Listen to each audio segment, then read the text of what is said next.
పశ్చిమ బెంగాల్ ఎన్నికల ప్రచారం ఆఖరి దశకు చేరుకోవడంతో రాజకీయ వాతావరణం మరింత వేడెక్కింది. ముఖ్యమంత్రి మమతా బెనర్జీ తన ప్రచారంలో వేగం పెంచారు.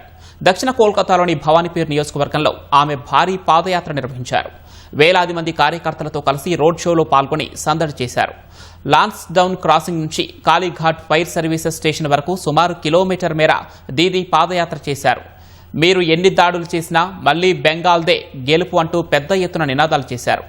దారి పొడవునా ప్రజలు దీదీ దీదీ అంటూ నినదించారు. రోడ్ షోలో మమతా బెనర్జీ ప్రజలతో మమేకమవుతూ వారితో కరచాలనం చేశారు. అభిమానులు ఇచ్చిన పూలమాలలను స్వీకరించారు. ఆమె పాదాలు మొక్కేందుకు వచ్చిన వారిని అడ్డుకుంటున్న భద్రతా సిబ్బందిని మమతా వారించారు. ఇక ఈ రోడ్ షోలో సంప్రదాయ ఛౌ నృత్యం, డాక్ వాయిద్యాలు ప్రత్యేక ఆకర్షణగా నిలిచాయి. భవానీపూర్లో రెండో విడతలో భాగంగా ఏప్రిల్ 29న పోలింగ్ జరగనుంది.